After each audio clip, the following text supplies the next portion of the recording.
What'd you say? Ready. Okay. Most one help me. No, we don't have anybody in the room yet, but they'll start filtering themselves in the next couple of minutes. So I don't want to do introductions before we do have some people in the room. Hello. I can't see the chat, you guys. So, hi, all. So as you guys are coming in this virtual space, I just want you guys to know that I have Black Belt Talk here with me. I have Mandy Tomorrow here with me, and we're going to be engaging in a conversation about prostitution and pornography, if it should be legal or not. You guys probably know my opinion on it, so I'm going to let my guest start with what he thinks about the topic. And if we have time and everybody's comfortable with it, if we're not on too long, maybe we can address some things that you guys are saying in the chat. We'll have to wait and see. So I guess we're going to go ahead and get into just the opening kind of ideas, and then we'll get into the more interesting, juicy stuff as he and I go back and forth. So would you mind explaining? I'm guessing that I'm just guessing that you probably think it is a good idea for prostitution and pornography to be legal, and what the basis for feeling that is. Yes, I mean I've lived in Rotterdam for a year, which is in Amsterdam, part of three countries, and I've also lived in Germany for 3 years. And so those are the places that do have prostitution, and the places in the United States which don't. Of course, I grew up here all my life, so I do know the kind of balance of how women act over there versus how they act over here, and why it's very important for prostitution to be legal everywhere. That's interesting. You say it's very important. Why is it important? I mean, it is important because women can kind of get their needs met every way. I mean, they don't even have to work to get their needs met. So what prostitution does, it evens the playing field, so men can get their needs met as well, in the same way that women get their needs met for free. Except for men, they pay to get their needs met. But within societies that don't, if you do not have that, then women get to kind of game the system and kind of get to pick and choose from lots of men, and they end up not really putting out as much as they be getting in return. So I have lived in those societies, and men act very different in those societies versus how they act here. How do they act? Yeah, they're just not really like, okay, let's just talk black men because we're black people. Like, there is no group of people over there that act all strung out like black men are in the United States. Like, there ain't that many, for lack of a better word, call them simps here. They're nothing but male feminists who think that if they put themselves in a female mindset within a male culture, that somehow, that by doing this, somehow they get some sort of favor, which they do not. They just are nothing but free labor whenever they do this. Over there, since you can be able to pay to have sex, there's really no reason to cater towards a woman's point of view from a male mindset. That just doesn't even come into play in those environments. Can you explain to me the difference between what men need and what women need, and what a male mindset is and what a female mindset is? Well, I mean, but what men need is access to some of those Abraham Maslow hierarchy of needs. It's just that sex needs to be reliable, needs to be part of that. And I personally don't think that men should have access to reliable sex within exchange for marriage. I think that is an incredibly bad idea. I don't I don't understand how making those sort of risks for the type of minimal reward that you would have within that environment, I don't see how that benefits men at all. And what about women's needs? What is it that they need? I mean, women just need resources. They don't care how they get them, apparently, in this society, but that's what they want. But it's just that they don't want to really work or even compete for them. They just hide behind the weakest men possible and available to get their goals actually solved. So, so you feel men and women do need resources, but that women don't want to work for those resources. And so that's why they enter into marriages, and that men enter into marriages for access to regular sex. Yeah. Okay. For the most part. Can you tell me, like, what are the women like in those countries, and how are the attitudes towards women in those countries? Well, I mean, there's a clear demarcation point between promiscuous women, possible promiscuous women, and women who are actually in the field of prostitution. Here in America, they're kind of all one and the same. But over there, like like when I was in Germany or in Rotterdam, I mean, to actually separate themselves from the pack, they actually had to prove something to men that they were far different than most women that you would find out in society. Here in America, it's kind of the other way around. You have to prove yourself to women, which I think is incredibly bad for everyone overall. Because if you have access to 30 forms of birth control and somehow you still end up pregnant, and somehow everybody seems to want to blame men for everything that happens, because people in any society blame the particular power who has the least amount of power to defend themselves. And in America, it always falls on the man. In other countries where prostitution is legal, it's kind of like an even kind of sway. So, you were also talking about how men have to look at things from kind of a woman's mindset, and because they have to do that in order to get access to a woman for regular sex. And so, I guess my question is, what does that look like? Like, can you give me an example of something that would change versus, if you were looking at it from a male mindset, or a man considering looking at something from a female's mindset? Can you, like, give me an example of that in action? Yeah, I mean, like in action in the United States, there never would have been a time period where women would actually be having all these dudes in the friend zone. There would be no need for that in an actual society to where you can have regular access to sex. It's a even transfer up front. So you don't have to worry about you being led along or led astray. You get the actual output of what you're trying to get in. And and the sort of society that we have here, you have to give all that out, and the woman gets to choose whether or not she gets to transfer that on the other end. So that's what I mean.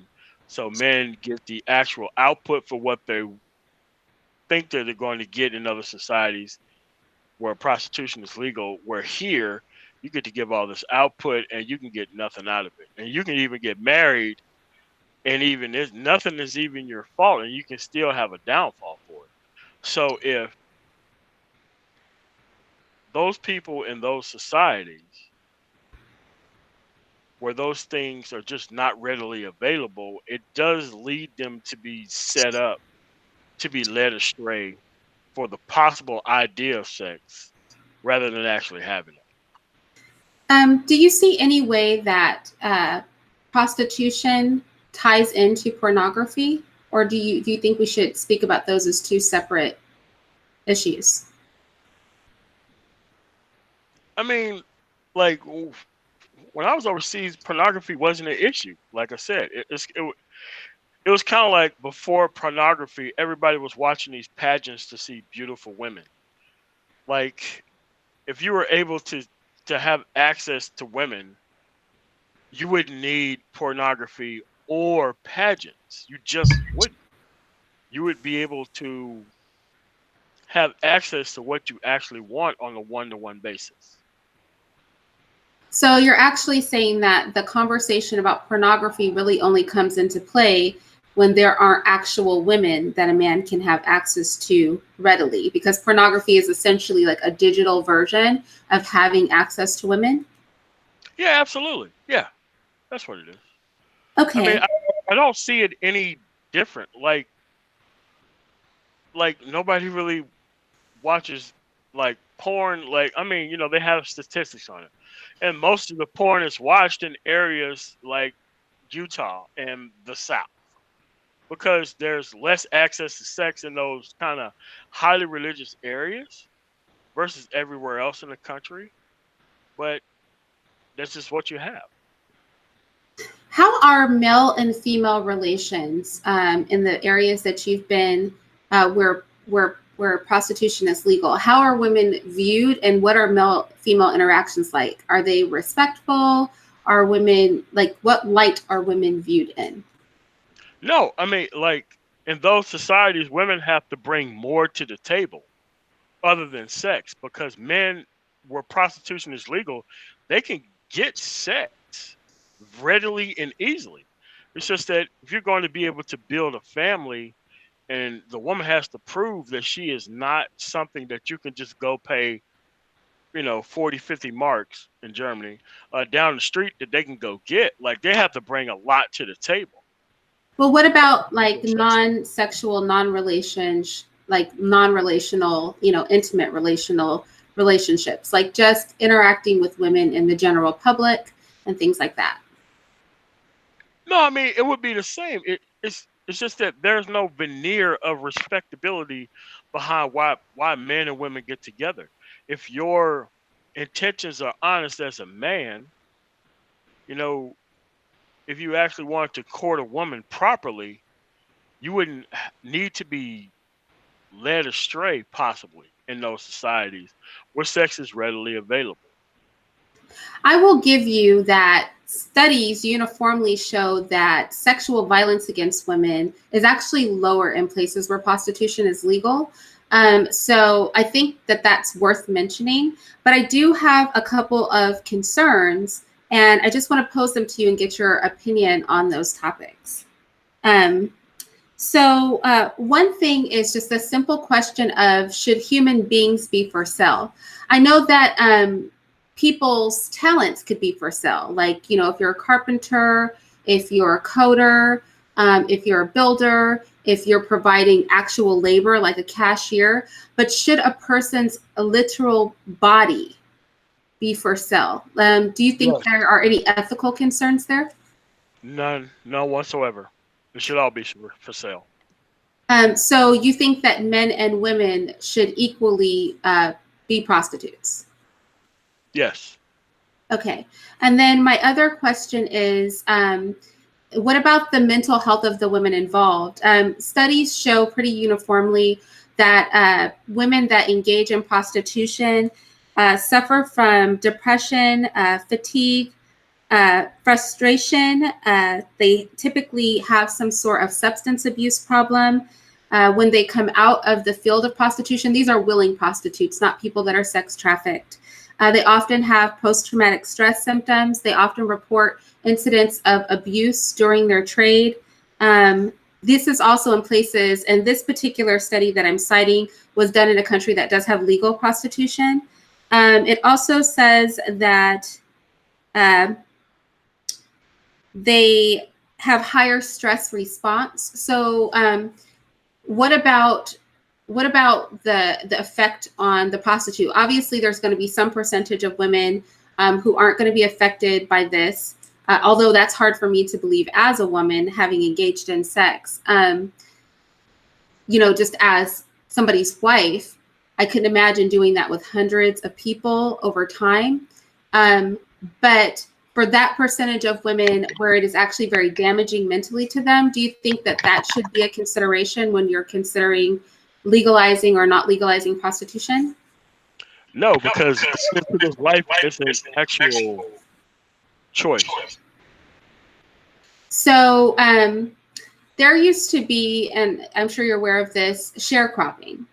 And sharecropping essentially was outlawed because it took advantage of the labor of the poor.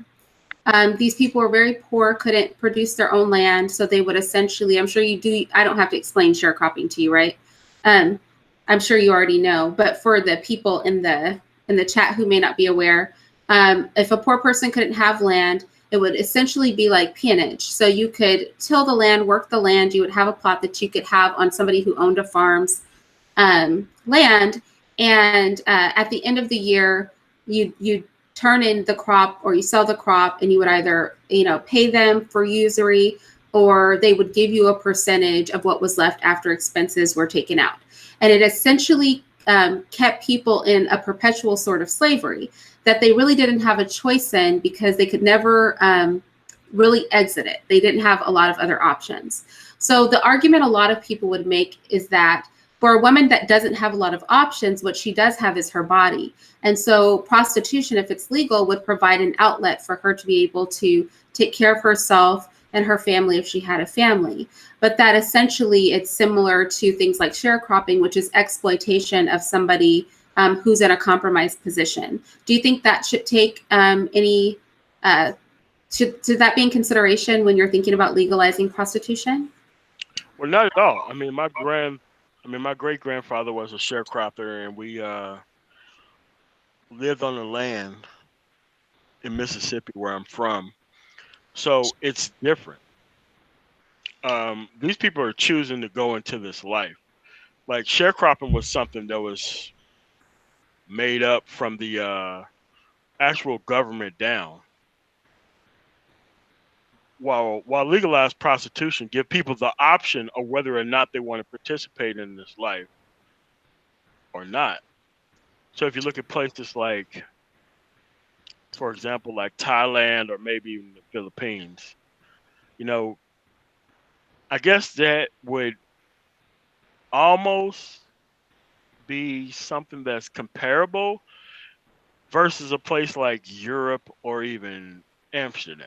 I mean, that's just the difference. Like in those places like the Philippines and like Thailand, that's the only thing most women can do.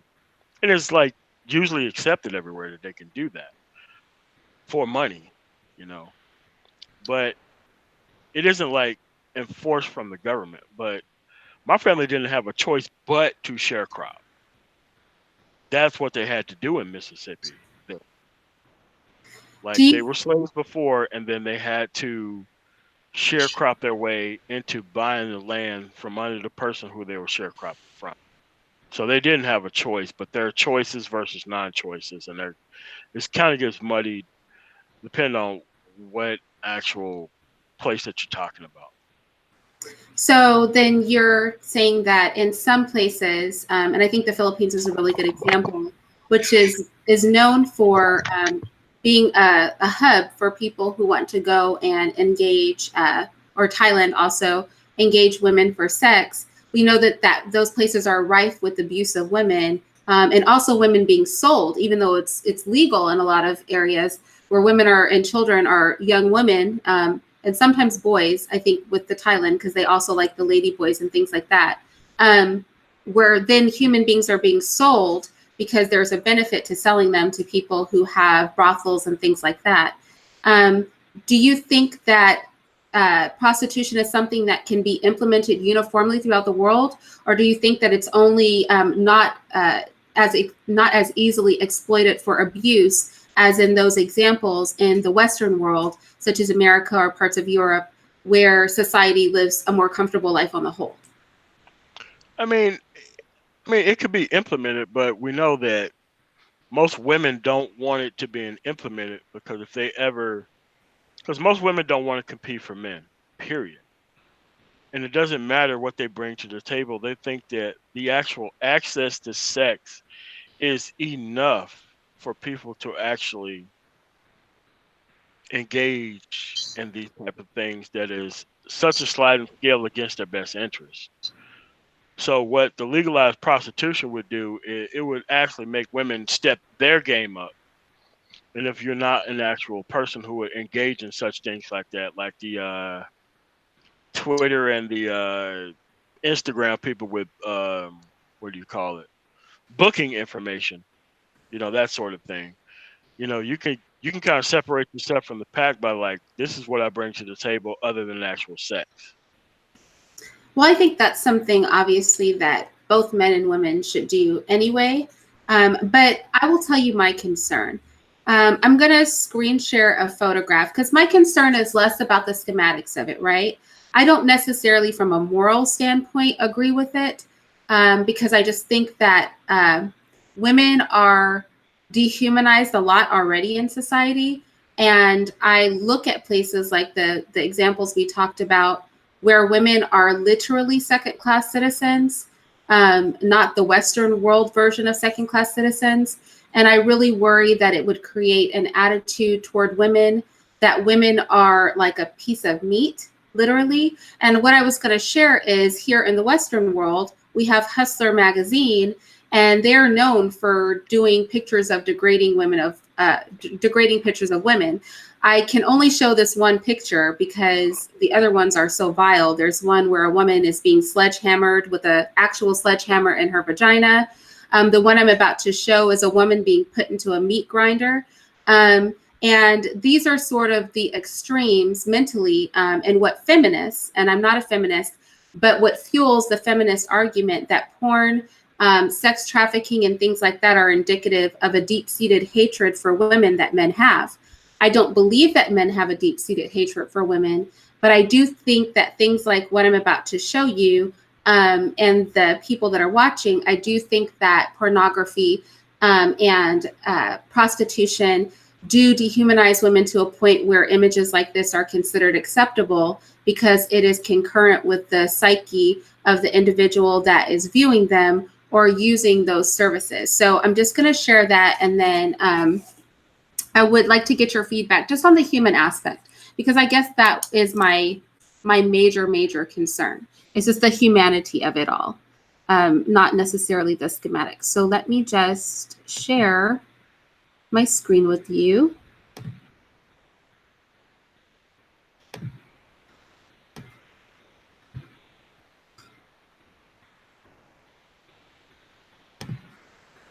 So I don't know if you guys can see that. I hope you can. So this is Hustler magazine, and as you can see, it's a woman. She is coming through the meat grinder. They're making a joke that we will no longer hang women up like pieces of meat.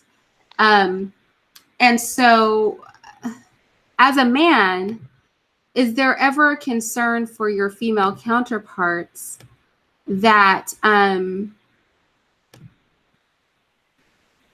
that you run the possibility of turning a whole like half of the human race into a literal commodity instead of a person?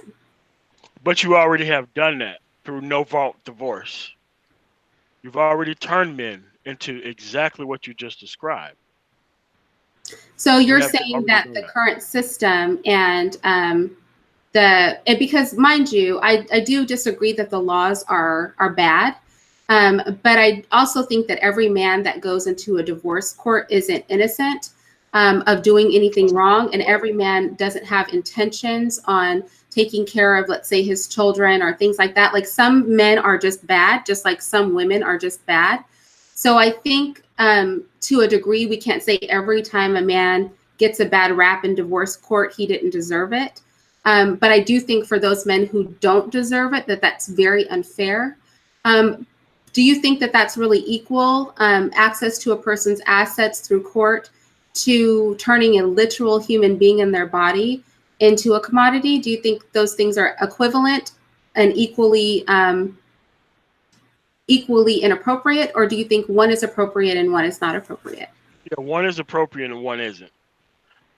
So what that woman did, woman did in that photograph, she was not forced to be in that photograph. She wanted to be in that photograph. She signed a whole bunch of paperwork, a whole bunch of waivers and everything else to be in that actual thing that was going to be presented to the entire world. So when you talk about all men are not innocent, but the And court all women systems are waiting. are not innocent. I want to make that equal. Okay, but despite innocent or guilt, the court system is weighted towards women, no matter what. It's weighted towards women. I mean, if you listen to the O'Shea Duke Jackson interview I did, I think last week, about a 27-year-old friend of mine who really just got into it with just a very vile and bad human being, he suffered the consequences as if he was meant to go through it. Nobody really came up to that guy and tried to show him any type of remorse. We have a system that is just weighted towards women. And it's not the same as the photo that you just described. That woman chose to go into that life. She chose that. She signed waivers in order for her to be able to be in that picture. That's very different from a guy who, when he adopted kids and signed his house over because, he was a Christian guy, and that guy just got pretty much destroyed by the criminal justice system, even though he was purely the victim. I mean, this is what we run into here. This is why I want prostitution to be legal. So that way, when men and women get to share resources, it's for a common goal. Not so that way a person can just have access to sex and then turn around for his access. He can really lose a lot or everything and it not even be his fault in most cases. So, well, I don't know that I could say most cases even, right? Because the person telling the story, be that the man or the woman, is always going to want to make it look like they got shafted. So we can't ever know for sure who truly is at fault. And I would argue that in situations, not just divorce, where things go wrong, almost always both parties play a part in the fault. It's never 100% anybody. We normally both contribute to that. There are just very few innocent parties in life. Although I will say that it does happen. I'll acquiesce to that. Um, I am curious when we talk about pornography and the sex industry in general. Do you think it strains male and female relations? And do you think it fuels the feminist agenda? Because the feminists would argue that men, deep down, they hate women. There's actually a feminist who wrote an entire book on the sex industry, pornography in particular. And she is an ardent feminist, and she argued that these mediums are examples of how much men hate women. And it is the hatred for women exemplified, and it indicates how men truly feel about women. Do you think that that's accurate? No, I don't. No, I do not. Because, like I said, these are choices. I mean, you're making it sound like for somebody to engage in BDSM is somehow some sort of thing that is involuntary when it's totally voluntary. Period. Like like I understand that you want to try to make it seem like that it's not so bad, but the evidence is weighted towards people who gets away with more than the other. We don't have a 50-50 system here. There is no anything. Like when someone commits fraud on a certain level, the U.S. Marshals are involved. If it's a man doing this to a woman, it is not the same when a woman does XYZ towards a man. And we know that, and the laws are weighted as much. I mean, do you have a law enforcement background? No, sir. Yeah, I do though. I do federal and also in the civilian side. So that's what I'm speaking towards. The things that I've seen and the cases that I've testified to. It's not nowhere anywhere near the point of being equal. And that's why I would like for that to happen so that way people could bring their actual intentions to the situation and have them codified in law versus what they can get away with because of the way the law sits and where it stands. So your argument is that men overwhelmingly are marrying women for access to their bodies and not necessarily because they care for the woman as a full human package. But that if they have access to just the bodies of women for money, then in the event that they do get married, it will be because they are the type of man that views a woman for her full package. Is that what you're saying? So women who do get married would actually be advantaged by this?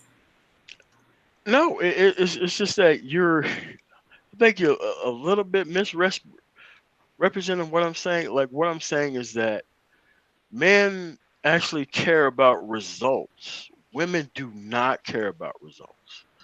Within this society that we are in, they're compelled to misrepresent whenever they want to, whenever it's beneficial to them, things so that way they can get more out of the situation than it deems.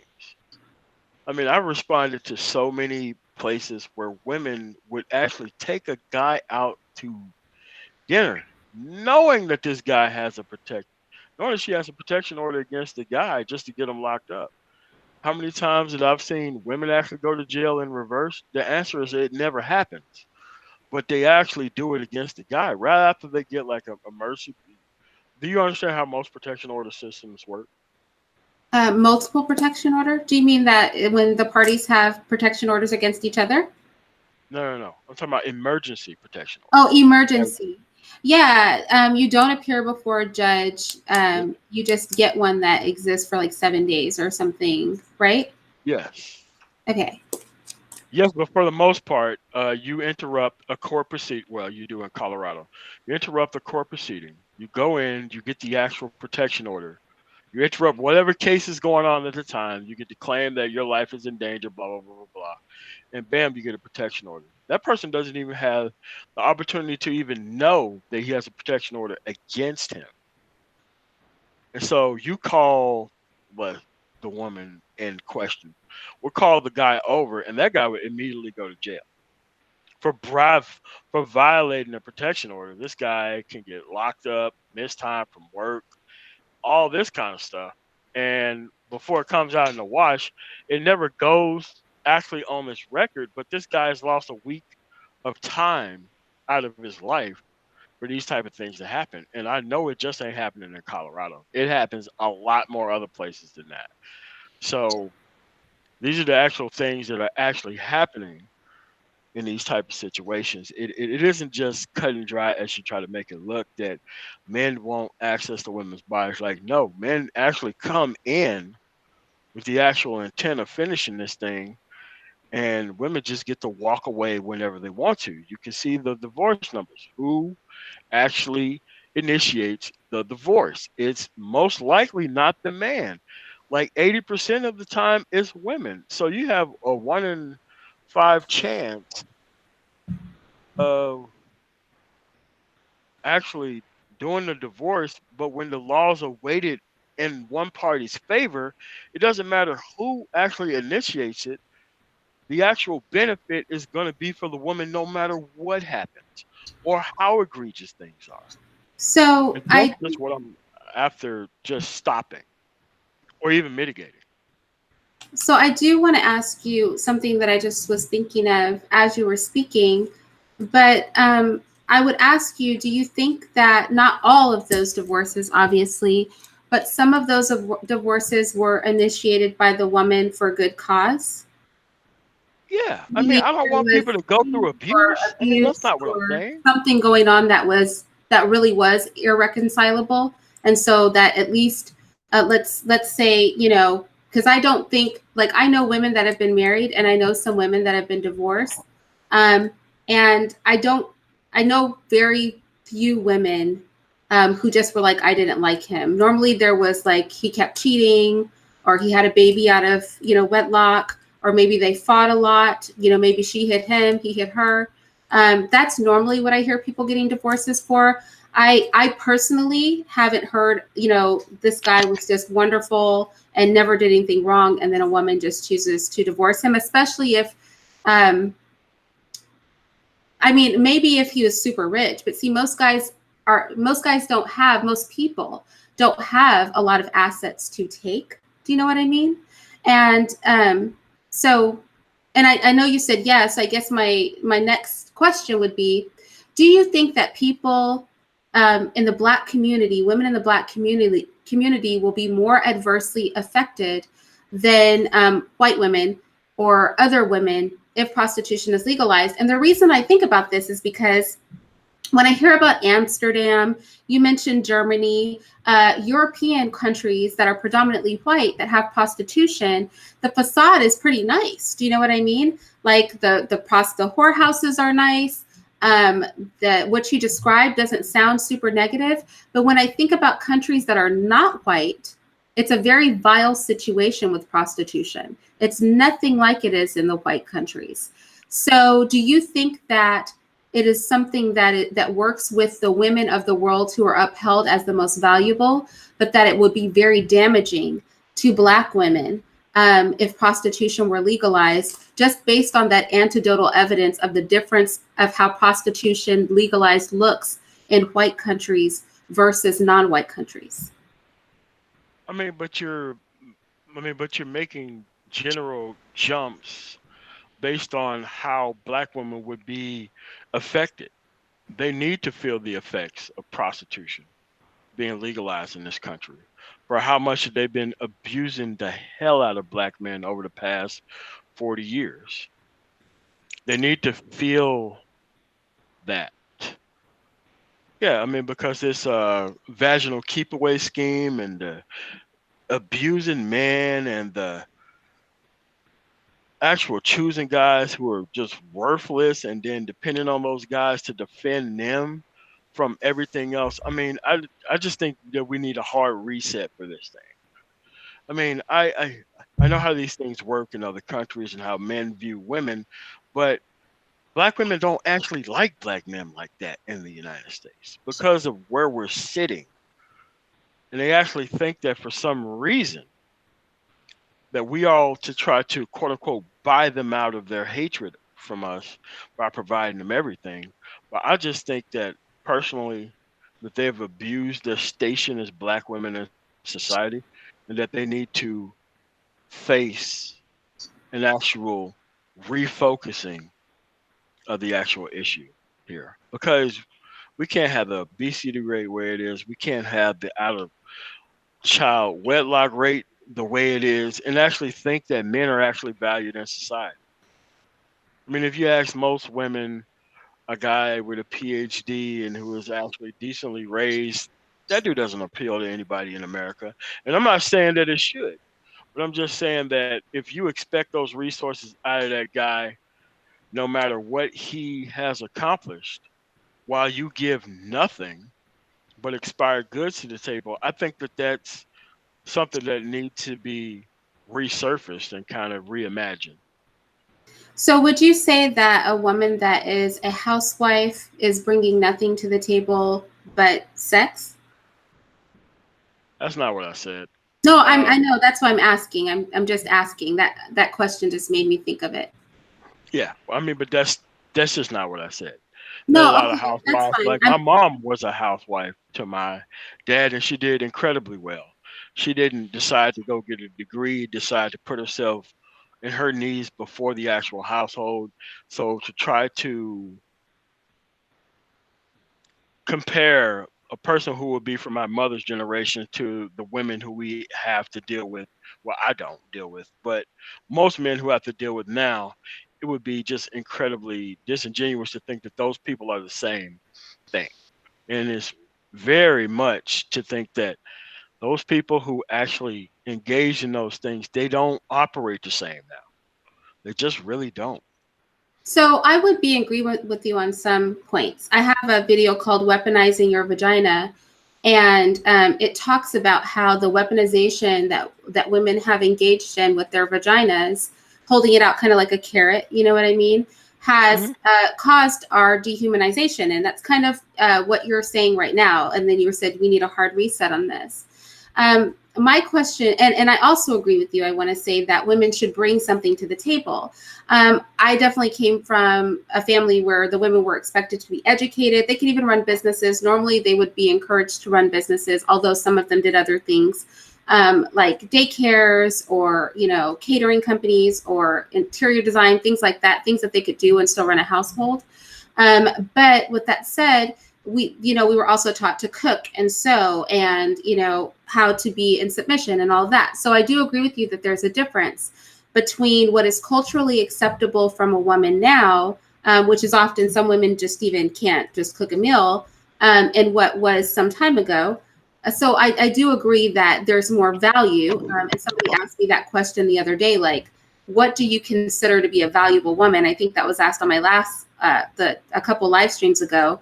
And I listed, or no, O'Shea asked me last night. What am I saying? O'Shea asked me last night when I was on his show. And so I gave a list, and I'm sure you're probably in agreement probably with the list that I gave at the time, if you heard it.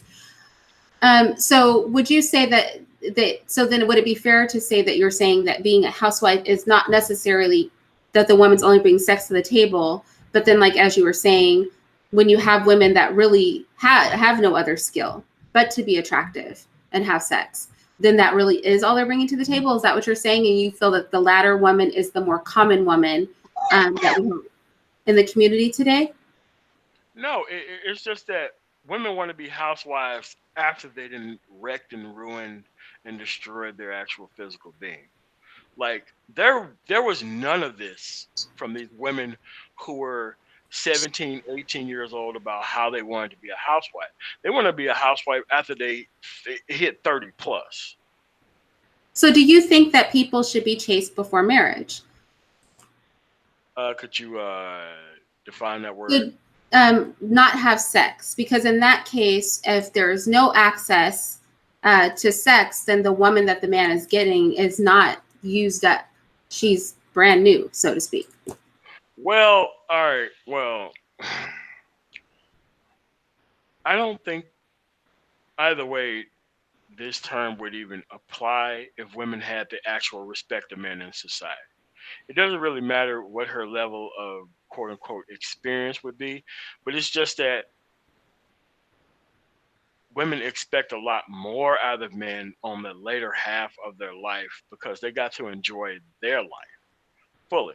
And then they want the kind of gold jacket NFL retirement dick whenever they kind of want to retire and want to settle down. It's just that they don't have this type of upbringing until they have nothing left to like offer. Like there was none of this black love bullshit when people were 18 or 19 years old. People were trying to have as much fun as they actually could. This black love thing was something that's pretty new, and it doesn't involve black men at all. It's all about black women being happy. I've been in so many groups where there was just posting like even Serena Williams with this black love nonsense. It's just that nobody cares about what the black man wants, and they just want us to be able to just settle for anything, which I think is incredibly wrong and disingenuous. And that's why I strongly urge people to travel and go other places so that way they can see how women actually treat men versus how men are forced to deal with women within these environments here in the United States. And that is, I find that to be interesting, because I would argue that women should not have sex with men, period. I wouldn't argue for prostitution. I would say the reset button would be that women don't have sex with men at all, and that they be raised in a way that is appropriate so that they can bring a full package to the table when they get married. And then the man would get a woman that is not used up, right? And is capable of running a home properly. And that would also be another way to get, value back to women and get men in a situation where they are not taking on a woman who's lived the fullest of her life, as you were saying, and is not as valuable as, a person. why would the former that I just described not be preferable to simply having women being prostitutes, selling their body? If the goal is essentially to make sure that when men do engage women, they're getting the best possible women, because what I described would also achieve that, right? Well, let me kind of redefine what we're both talking about here, just using my own personal experience. Okay. All right, I'm gonna have kids in the next couple of years by choice. I'm gonna have kids that are mine through surrogacy. When that child grows up, they are not going to be able to pick any woman from this society. I am going to do arranged marriages only for both male and female in my family, because I don't want them to have the experience of trying to pick through the ran-throughs within this society in order to bring these people to the table to possibly take advantage of the resources that I've worked so hard for in my generation. So would you consider what I'm saying the chase or whatever you talked about? Does this kind of fit in to what you're saying, or is it not in alignment with what you just said? Or You said you were going to have children through surrogacy. yeah. So my question there would be, I'm of the firm belief that children need both parents. They need a mother and they definitely need a father. Do you think that it's a preferable thing for a child to not have a mother? I mean, I prefer them to have guardians that are stable. It doesn't have to be a mother. Yeah, I just prefer them to have a stable environment that I orchestrate. And this whole thing of, since they had them, they should be able to raise them. I don't think that's a good idea versus what I can lose on the outset.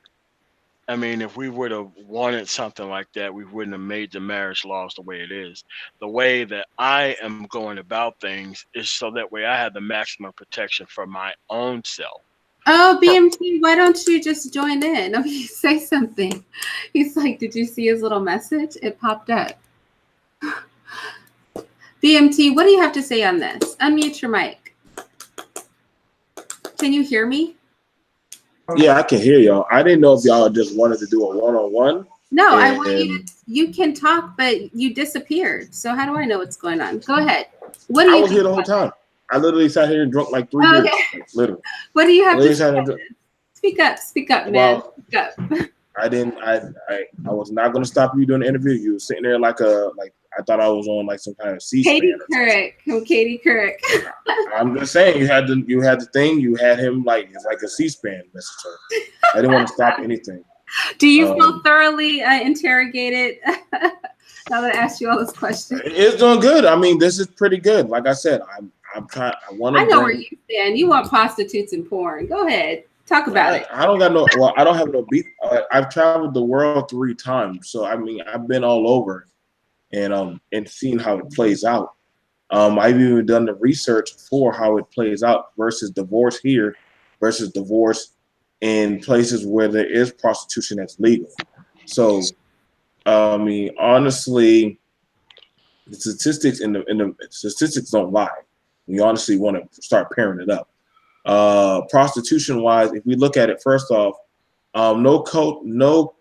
we in the U.S. we talk about and preach about rape culture, correct? We preach about that. Now it's funny because you don't hear other parts of the world talking about rape culture. You only hear it so much in the U.S. However, in most of the U.S. prostitution is illegal. I find it very interesting that in other countries where prostitution is legal, you don't hear them talking about rape culture because there's a status balance to it. You understand me? Where now you have slut walk, slut shaming, but like women here are more conscientious of their body versus women over in other places. Is what you see is what you get. And if I want a quality man, I got to put in certain type of work. If I want this man, listen, I know he already has access to women. So what makes me stand out from all the other women? You gotta put it like that, because we put it like this. And I can actually pull it up. Hang on, let me actually pull it up for you. I love to show people information. So you think women should have to compete for men? Yes, I believe women should have to compete for men. Why?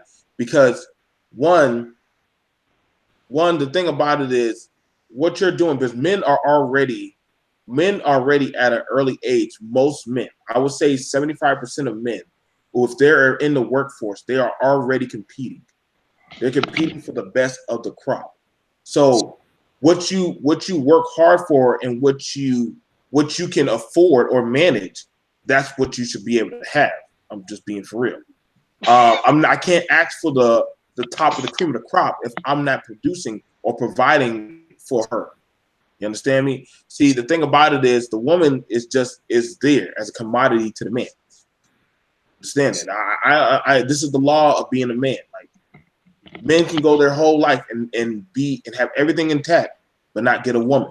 However, in certain countries, if a man has his money, he has everything put together, he can go have access at a woman. Why? Because he already knows there's a stable foundation of that type of service there for him, because he's paying for a service. So you think that it's kind of like buying a nice car or a nice house. You should be able to buy a nice woman when you become accomplished. Well, I'm not going to say you buy a nice woman. Close that door, please. I'm not saying. Well, I mean, honestly, you pay for what you like. Understand? And I'll use you for example. You're not going to just take on any type of bum man. Your man provided you a nice house, nice furniture, everything. You understand what I'm saying? Well, I bought this furniture. Well, I understand. I'm not taking from what you done, but I understand that your man, he works. He works for what he wants. He works for what he wants.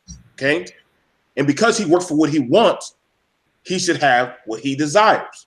Okay, that is the law of man. That should be the law of man. However, but I want to say something. Go ahead. I know men who have a lot more in their bank accounts who wanted to marry me too. Right. I chose this man, even though he didn't have as much as them. If you guys notice, the home I'm in now is 2,000 square feet smaller than the home I lived in by myself. If you go look through my videos, you'll see that. So, but I did that because I love this man and I love the person that he is. I didn't pick him based on his bank account. So I think that, you know, just as men don't want to be reduced to their bank accounts, and in my case, my man was not reduced to his bank account because I would have chosen another man if I were just after resources, right? Not to say he's not successful, but he's not the most successful man that I could have married, right? I don't think women should be reduced to their physical appearance and their sex. So I think it's just dehumanizing on both sides. And I don't approve of women doing that to men. And I don't approve of men doing that to women because we're human beings and people and valuable. We are not cars or houses or a commodity, in my opinion. Well, if that's the case, let's look at it like this. And I know I know what you're saying, that women are looking at like property. Now, we're going to honestly say that if the state, let's look at the U.S. right now. If the state did not reward women for how many children that they bear. Well, they don't. Actually, after 1 year of being on social welfare, you don't get more money for additional children. That's now. That's welfare reform. That's now. That's correct. That's been for almost a decade now. Okay, no, hold on. It wasn't always like that. It wasn't always like that, because honestly, we know some women who go re-up and get right back on the system. We cannot pretend like no, but there's a max now. So it's it's an ever-moving clock, and I think 7 years is the max. I only know this because I used to work for like a decade with the with a lot of Office of Human Capital programs. So that's like an argument that doesn't exist anymore. For almost 10 years, you can't do that, and you can only get cash aid for 7 years. Like there's let's go off. I want you to look at that. You can't for 7 years. I don't really have to depend too much on a man. I don't have to. Okay, but I have the system. However, if I can find a man, regardless of if he doesn't have any access to women, and we've seen this before, where you see these guys, these incels or guys who can't get no women, busting their ass and doing X, Y, and Z to get the approval or validation of a woman. Regardless if this woman has children, regardless if this woman is living in an impoverished type of neighborhood or network, he's going to take what he can get. Why? Because he doesn't have access to women. So he's going to be like, listen, I got money. Oh, what do you need? Oh, you need me to pay this bill? Now, she's just providing a service with her body. That's all she's doing. So you're saying because if a woman has children and things like that, then she's useless. She couldn't be anything else. I never said she wasn't. I never said she wasn't. I mean, that's what you're saying. She's providing a service. So you're saying she's got kids. She's got all this. She's not in a nice house. She's providing herself. The thing that he's there for is sex. He's there for her. There's nothing else she's bringing. Nothing mentally. Nothing. It's just the commodity that she's providing. And so that part of it's unfair. Is that what you're saying? No, I'm saying the man is simply gets the bragging right or the validation that look at me, guys. I got a woman, you know what I'm saying? She looks pretty. You know, I got that girl who's on Facebook that got 45 likes. That's what these guys who are simp or sex starved, that's what they do.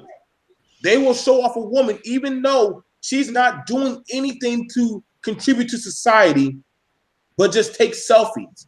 Show off some cleavage. Show ton of butt pics. Okay, that's true. Okay, and these guys will send her a bunch of likes, and she will say, "Okay, if you want to be around me, you got to pay to play. If you want to be around me, I need some money. If you want to come around me, yeah." But honestly, that's a very small percentage of women. No. That's called. Yeah, no. Because the average woman that is walking on the street isn't on Facebook or any of those places you mentioned and taking selfies and telling people they have to pay for their time. That's not the majority of women. Let's look at it like this. So if that's not the majority of women, one of the biggest issues that we got going on right now that the US had brought up was women on the system. One of the things that we brought up was that we have too many families that are on the system. But they're all white families. No, okay, it's fine. Regardless, women are still women. Women are still women. I didn't generalize it. I didn't say black women. I said women. We're seeing white men are getting raped by the system too. Now, here's the thing about it. If we honestly had something where, listen, I don't have to pay you for your negligent behavior. I can go to this woman who accepts her whoredom. Mind you, look at what's going on right now with society.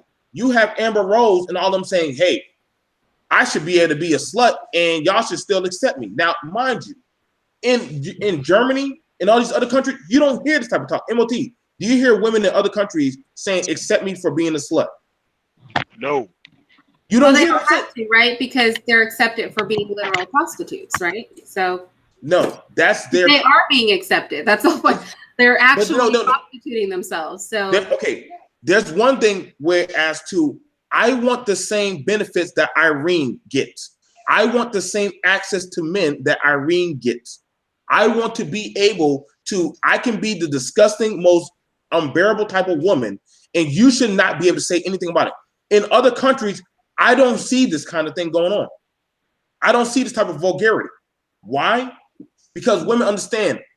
Listen, you're not going to see no woman coming in looking undecent into a doggone store showing off in front of other men. She would have got checked at the door. Hold on, you don't do that. Come back correct. That's interesting because there are prostitutes there. So, however, that's your career. You don't bring your career to a public. Europe was very liberal, like about bodies and stuff like that. Like they almost have no standards. You know what I mean? Like everything's okay. Well, they are asexual. They raise their kids to be boys or girls, encourage boys to play with girls' toys. Like they're very, very, very liberal in European countries. But they do. See, actually, the thing about it, and MOT can tell you, and I can tell you that the women that are that are in countries, and I'll even go even in Nevada, prostitution is done to one, the women have to stay clean. They have to go to a mandatory doctor. I can pull it up, the stats for Nevada. The women are only allowed to work for 9 days. After 9 days, hang on, where is it at? I'll pull it up for you right now. If you screen share, hang on, let me see if I can get it for you. I want your people to be able to see what I'm looking at. You can share your screen. Yeah. So there we go. That was freaky. There we go. Can you see it? Yes. Okay, so Nevada, the women Nevada is the only U.S. state where prostitution is legally permitted in some form, strictly regulated to brothels, which they are. The police go through them, so the girls have safety. Also, along with that, they have their own license for their own private business because their body is an actual legit business. Also, along with that, they're in rural areas, isolated and mainly isolated. Just like MOT just said about how guys look at pornography in these isolated areas. This is where they put the brothels at. So they're not around public areas where people are normally going to. They're not there. They're in you got to go out of your way to these places. Away from the majority of population. However, prostitution is not legal in all of Nevada and is illegal in following counties, Clark. So also along with that, the girls have to get checkups. They also have to go get looked at by the doctor. And if they work over their hours, they can be fined by the state. Now, the funny thing about that is that you would think that, hey, these girls don't have no type of social value or class. These girls actually get paid $5,000 to $8,000 a pop. They make more money than some people that work the 9-to-5 job. Well, I don't know about that much money because they got a documentary. When they were interviewed, they weren't making that much money per sex activity. Now, here's the funny thing. Now, I also have the list. This is the list for states where rape is most common, right? Now, crazy enough, New Jersey, now these are populated areas where prostitution is illegal. Nevada, the one state that has prostitution, is down here. Well, I actually add to that. I mean, studies have shown that that rape is less in places where prostitution is legal, but violence against women is always higher where prostitution is legal. So it's an interesting thing. Women aren't getting raped, but violence against women is higher. So right. I don't know. That's just like a sort of interesting dynamic, right? They're not getting raped, but their bodies themselves are being harmed in higher numbers. Right. The thing about that, and again, if we want to be for real about it, when it comes honestly, we have this new culture going on where now women, if you notice, a lot of these women, well, you got a problem when you got the first lady like Michelle Obama saying, I want to be like Beyonce. When you got, and she's gone to school.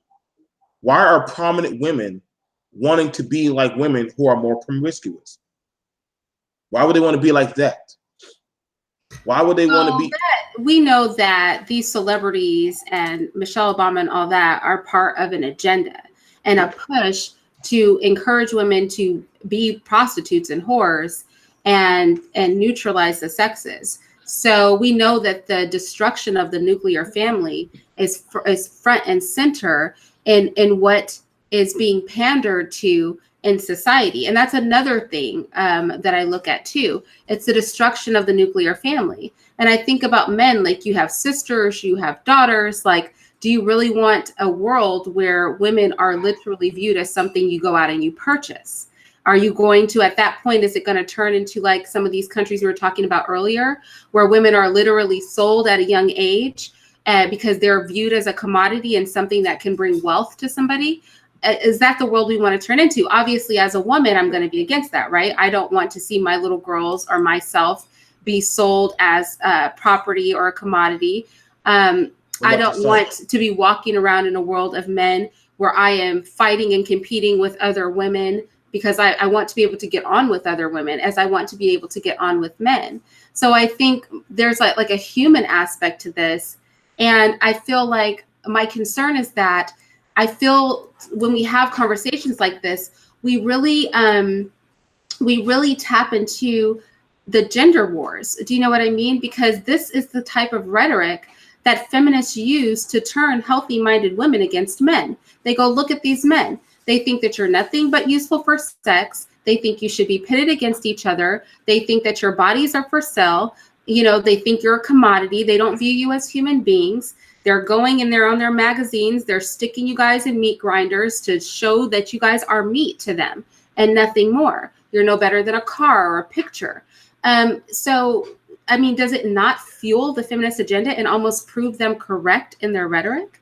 It's funny that you say that, because literally I see more females put out more books about more men that they smash than men ever put out sex books about women that they smash. I hardly ever see men put out books. But why is it that women are getting paid? Like, we just did a story. But we can't. That's not the average woman. How many women have actually done that? Wait, let's pause. Hold on. So you don't want to say that's not the average woman, but yet if we want to go to any community, any lower tier community where income is not that high, if we go look at those type of communities, you see that you'll see women who are, you know, being promiscuous and having multiple fathers in the home and sleeping around. Now, understand this. Now, we got men that sometimes sell for sex or pimp their own selves out for sex. Men do it too. It's just that they don't. Gay men though. Huh? Gay men though, they played the woman. No, it's not just gay men. It's not just gay. Well, if you're letting a man have sex with you, you're gay. Because very few women are paying for sex. Do you know what I'm saying? Like, I guess there's some straight guys. About money. Because honestly, if the man is being used, is that not some type of prostitution? No different than the woman. Well, be clear. Prostitution is the sell of your body. And also, it is equally wrong for women to attack a man and make him a focus of hers for his assets, as it is for a man to attack and make the focus of a woman her body. Both are dehumanizing and wrong. We have normalized disgusting behavior. Men are just as valuable as women. You guys are not a bank account. You're not a pocketbook. You're flipping people. And to the same degree, women are people. And people have things that they bring to the table other than their flesh and their pocketbook. And I feel society has lost value and understanding of that. And we start having these conversations that pander to dysfunction, where we start talking about each other in terms that are degrading. And I think if we don't stop having conversations from this viewpoint, that it's going to be problematic. And the problem is only going to feed into itself. That's why I said, when we hear this rhetoric, it feeds into the feminist agenda. And then when the feminists start saying vile and disgusting things about men, and then they encourage women to be whores, it feeds back into what you and Men of Tomorrow and what Men of Tomorrow are saying, which is that, you know, women are going out, they're being promiscuous, they're getting used up. They have nothing to offer but sex, but then they want a man to come to the table and basically care for them. And so I feel like these two backward thinking sorts of agendas are feeding into themselves. You know, it's like the beast keeps stuffing food into its own mouth, pooping it out and stuffing it in its mouth again. You don't think that it's very circular? You don't see how these two things are kind of, you know what I mean? I get you're looking at it as if these people are victims. You're looking at it like this woman is helpless and a victim. The man is a victim too. The man who is taken advantage by a woman who is after his money is just as much of a victim of a vile woman as a woman who is taken advantage by a man for her body. Neither one is right. Neither one is right. But I think that when we start dealing in people's bodies, right, a human being, it becomes worse. When we start looking at a person and their flesh is for sale, you know, then we start looking, we know all the most vile things in this world have come out of looking at human flesh itself as a commodity. So I would ask, so the thing about it is you, like I said, in other countries, and I'm not sure how many countries you've been to, in other countries where this is legal, and I'll look at Africa. Let's go to Africa, where there is prostitution, slavery, and also polyamorous life. Now, for the men that are there, that take on multiple wives, they have to have money. They have to have assets. They have to have land. They have to have something to offer the family. These women don't just go to a household where the man doesn't have nothing to offer. They are taken on. If you want to go to Dubai or Saudi Arabia, the same thing is there. These men provide home, shelter, education for their children, and everything. In America, a lot of these women, and I'm going to just go on a woman's point of view, a lot of these women who are pimping these dudes or possibly getting pimped. They're going into situations where nobody's really the benefactor. They're not moving up in societal life. And if the ones who do move up, they either have to hit it big with somebody who's already doing something, and they go off of that. Now, honestly, shame on you if you know that the person doesn't have anything going for themselves, and this is what you do. And you take them on. Now, Bill Gates is a billionaire. You don't see him trying to get a bad-looking woman who's a 10. No, he got somebody within his range. Now, would it be unfair for him to say, hey, I have somebody who's cuter on the side? No, because he has that type of funds. He has the asset. He has the resources that he should be allowed to. We're not going to make it seem like it's not in the Bible where they didn't have concubines. I mean, Solomon had how many wives? Because he had the assets. And he was also being talked to by God. So these men, mind you, the same took down the walls of Jericho was a prostitute. Right, but the average man is not Solomon or Bill Gates. No. Well, okay, so you said the average man is not Solomon. So when you go off the average man, so why shouldn't the average man who works hard, busts his ass, and puts in a 9 to 5 not have access to a woman? Since I should be able to have access to what is my due, why should I not have access to a woman who's professionally providing a service for men to give them the encouragement and the dutiful duty to say, listen, you can have this, but hey, there's a girl doing the 9 to 5 and putting herself where she needs to be. You can also work harder and have her at your doorstep. Why not? Well, I've said why not. You said you don't like these will be my arguments. Number one, when we hold up the standard countries that we hold up for sex, where prostitution is legal, we see it work two ways. One way is where women are greatly degraded in society and are even sold as children into sex work. And the other, which is what goes on in European countries for the most part, is where women are living comfortable and happy. The thing is that it can go both ways. Do you know what I mean? And so my thing would be, when I look at the latter, which is where women are so very degraded that they're even being sold as children because they're realized that they can make money off of them, that we dehumanize people at that point. We dehumanize human beings. And we keep talking about money and bodies, money and bodies. And I guess I'm just like, where is the humanity in this conversation? Like, money and sex are not the only thing that matter. But we keep having this conversation like the whole world is revolving around money and sex. And maybe in an unhealthy society, where broken people are functioning. Oh, where'd you go? Where broken people are functioning, maybe so, right? But I would hope that the goal would be to get to a healthy place, not a more dysfunctional place. Not to be like, we know that this is wrong, y'all, but you know what?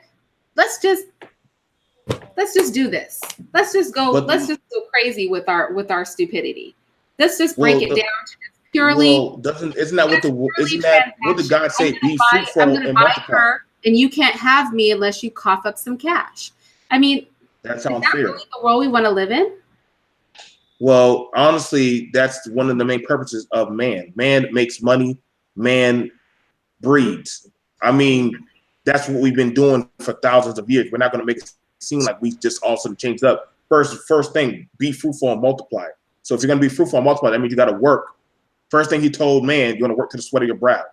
And woman was to be a helpmeet for him, not a possession. Okay, so guess what? So he said your woman is a helpmate. That means you work, you get a woman. So if I'm No, working, that's that not hold on. that Wait, means the woman is there to literally help the man, not to be bought by the man. well, I didn't say. Well, guess what? If he's working, does he not deserve a woman by his helpmate? First of all, I don't think money makes a person deserve another human being. I think being a good person makes you deserve another human being. Okay, we don't get people through buying them. Well, We get people through being decent and earning the love of another person. That's how women should get men. That's how men should get women. Man of Tomorrow, you don't think that is true? That should we not treat each other well and bring our best to the table, and that's how we gain a mate, not by buying or trickery as far as women tricking men, but through honest, rapport and care for another person and demonstrating that we are a good person and would add value to the other person's life. Is that not a healthy way?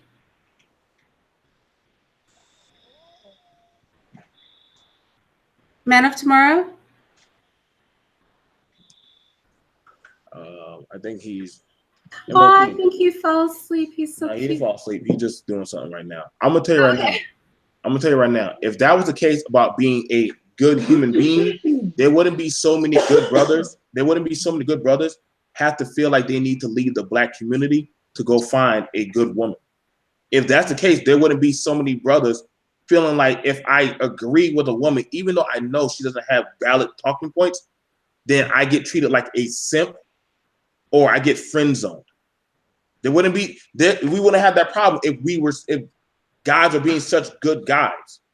Well, if women were being good women, and that's why I said, is the answer to move to a place of greater dysfunction, or is the answer to return to a place of function? Do you know what I mean? Like, wait. So if you're saying return to a place of function, then that would be when men are socially at the foot of the household, where they call all the shots.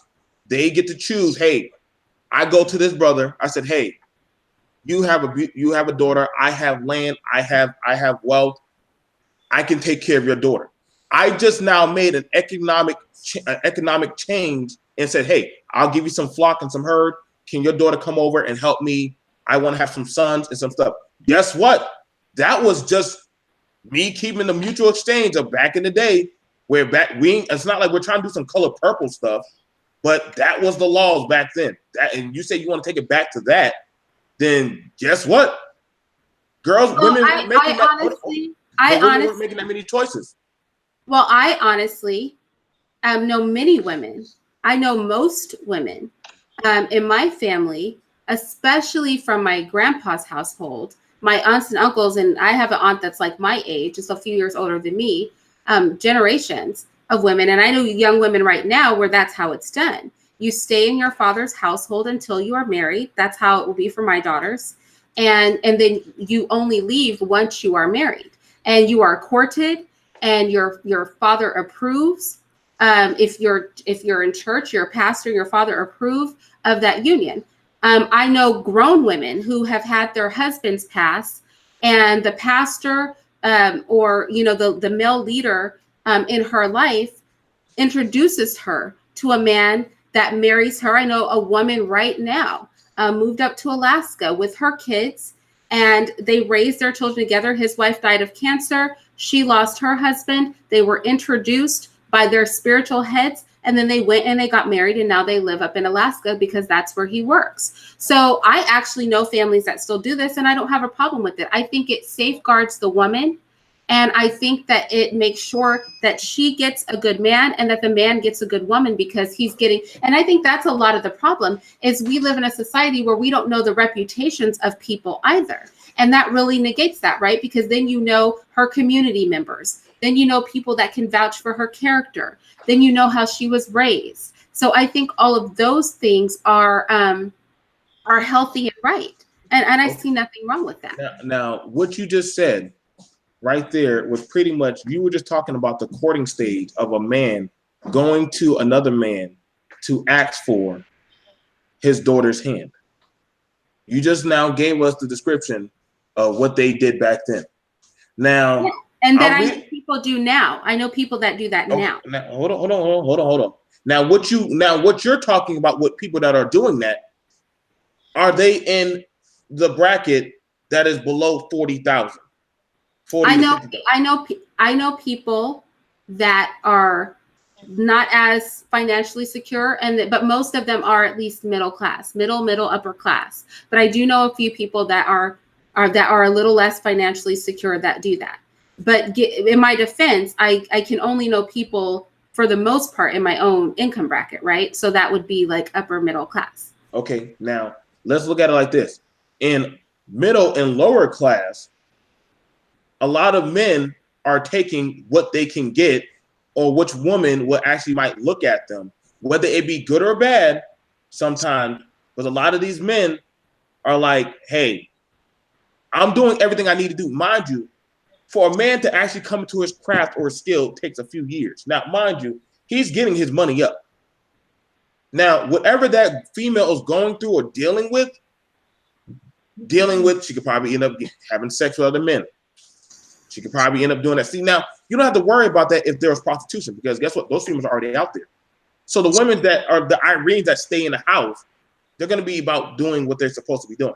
Now, if there's some women out there that want to be promiscuous and just put their body up for sale, then let them. Let them. There should be no problem with that. That way, I mean, honestly, if there are men out there, that are buying buying a female, at least I understand one thing about that woman. She has a job. I'm gonna say that right now. The woman has a job. She's being paid.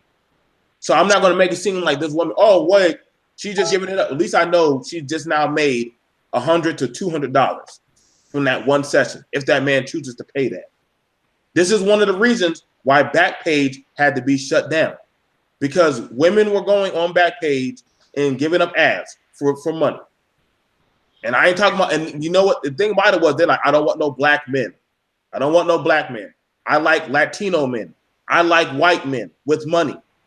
I like older white men. This is the stuff that was being put out there. Heck, you can go check Instagram, and they do that on Instagram. Women are selling themselves to get money, to get advancements. I want to go on luxurious trips, POF. Now, I'm telling you what these women are doing. I know, but why are we pandering and making decisions on the most base people in society? That's what I'm saying. Like, how can we take the worst of society, the most base people who are just like sex, money, and go, let's just build our whole society around that logic. Because they are the majority and you're the minority, and the majority always has the biggest voice.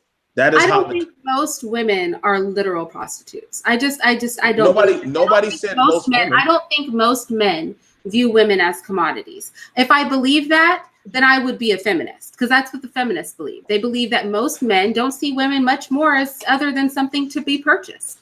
So are the feminists right? Is that how most men view us? As we are a commodity that you purchase, and we are not people? Is that you know what I mean? As I put my head in my movement, the feminist movement, the original feminist movement, and I spoke to one of them before the show, said that they would like to be equated equally to men. Now, if you're saying you want to be equated equally to men and you want to work and you want to use your body as work, then who am I to tell you that, hey, that's no different than a bodybuilder or a guy, if you want to say they're not the average person. So whenever I use the average person, you say, well, that's not everybody. It's like we can't keep on changing the goalposts. Well, no, I mean, I think most people, and I don't know, in the chat, I can't see the chat, but you guys can speak to this. So hi to the chat. I apologize, y'all. I think most people who interact in life know that the women that are around them that they interact with regularly are not prostitutes, aren't like literally like, give me some money or a trip and I'll have sex with you. I don't think that most men are like, hey, here goes some money, let's have sex. But again, if that's really what society is like, if that's what you're telling me, that men essentially just want to be able to make money and have access to women and just offer money and just get a woman's body, and most women are open to just receiving money and giving their body, and then that's just That's male-female relations right there. And we're just raising our daughters for somebody to buy them, and we're just raising our sons to purchase. Then what is the point? Then there is no point. Then there literally is no point to marriage. What you're just saying. Yeah, I mean, what's the point? What's the point, right? Because women are to be bought. Here's the thing about it. Women are to be bought, and men are the buyers. No. If what you're trying to say is you're just making it seem like women. But you're not including the men that work a 9 to 5 and that a woman doesn't have to do anything but just be in the presence of this man and he pays her. I know some men that have to get a schedule just to have sex with their wife. Well, then he's doing a poor job. Oh, no. I'm saying if what you're saying is true, then so be it. So men are the buyers of society and women are the commodities of society. We are like a car or a picture or a pillow or a couch. You work hard, you get your money up. I want that one. Here's $100 or $1,000 or whatever she costs. If you want a nicer model, you pay more. And then that's just how we run society. And women should be taught from a young age. Why should it not be that? Taught from a young age to make themselves pretty so that a man will want to pay more money to have sex with them. So why is it that women teach their daughters if they teach their daughters proper etiquette, if they have a proper role model, how to stand up straight, how to have education and different other stuff, and put them in proper alignment of schools to hopefully meet the right guy. So mind you, they're grooming and breeding their daughter to meet the right type of man. Now we can't pretend like this ain't happening because not to be bought by the right type of men, but to be good women. No, well, guess what? Hold on. But wait, are we going to pretend like the Jews don't do this? Are we going to pretend like the Jews don't do this with, hey, guess what? I'm a doctor. My wife is a botanist. What do you got? Oh, wait, you got two families that are well off breeding their children to keep the money. Let's be clear. Let's not equate how I was raised, for example, I didn't say you. No, because that's what you're saying. You're saying, for example, no. I didn't say you. In my family, women are raised to be intelligent, to be articulate, to know how to be submissive to a man, to know how to carry themselves, to know how to dress and things like that. The object is so that when we get married, we can be proper wives and we can be good mothers and raise good children. The object is not to be purchased. You just like sound you sound like you were being bred for the marriage. two things are not the same. You cannot equate that. But you just now agreed and reduce good women down to prostitute status. You just now, but I didn't call you a prostitute. I just said you. I'm saying all women like me. All women. Hold on. Like, aren't you grooming your daughters to be with the man? Well, grooming. That sounds like you're breeding your daughter to get how to get a man. That sounds like you're breeding. But you just now, what you just said was, you literally, your family bred you how to get a man. No, my family bred me to be a good woman. And part of being a good woman is bearing children. And doing that is done within a marriage. So yes, I will be in submission to a man. So I need to know how to deal with and be in submission to a man. And I can't just bring my looks to the table, right? I have to be able to balance his books. I have to be able to handle his affairs. I have to be able to educate our children and run a household and sew a hole if I have to, or take the hem of his pants up. So that's not breeding a prostitute. That's breeding a wife and a helpmeet, because our role in life is to help and be in submission to men. But what you are saying is you're equating that to, well, you're basically like you're making a correlation that I don't like, unless that's what, and it's fine. It's fine if men believe this, but like I said, it panders to a feminist talking point that men view women as objects and not people. And this feeds into dysfunction in our society of male and female relations. Is there no way that you can see that you are actually proving the point of the feminist? And the feminist says, and women like me defend men and say men are not like that. But then I sit and I hear men say, yeah, we're exactly like that. Like, no, the thing about it is, Irene, and I'm gonna say, I'll tell you this. You're a good wife. You were bred to be the ideal type of wife that a lot of men chase after. I got nothing against that. But however, I would be very disheartened if Ray Ray and Pookie had access to you. No. You said you could have choose any man, but that's true. You got to think. You also were put in a proper alignment. A lot of women don't have that type of access like you. A lot of women didn't have a 2-parent household. A lot of women were raised by their mama that, listen, you got to learn the game, baby, on how to get a man in the room. You get a good man, make sure he got some good money. See that boy over there who's slinging that dope? Guess what? He got that whip. That's a man that you want. You want that man with power, with access, accessibility. And a lot of girls go after that. A lot of girls want to be the Cardi B's, the Nicki Minaj and stuff. They're not trying to be the Irene. They're trying to be the girl that has other men flaunting after them so that way they have access to accessibility. The reason why Backpage and other porn sites got shut down was because the government could not take the money and could not make money off of that. Just like how they did for alcohol. If the government can't make money off of it, then they shut it down. That's the only reason why Backpage got shut down, because those women were making so much money, but it was money that the government cannot tap into. Mind you, that they found out that the police officers knew these girls were selling their bodies in certain hotels and not doing stings, but they were taking cuts off of it. That's why Backpage got shut down. The police officers were pimps? Yeah. Oh, believe me. Oh, you see, that's the thing about it. That's how it works. That's how the world works. You breed, you make money. No, it's no different. We're not trying to dehumanize people, but we cannot refute. That is the basic logic of man. Then there's no marriage is something for companionship. That's all it is. I need somebody to help me throughout life. Woman, I choose you. Mind you, look at the vows. Woman, I choose you. Husband, I choose you. Okay, congratulations. But you submit under the man. You're under his rule.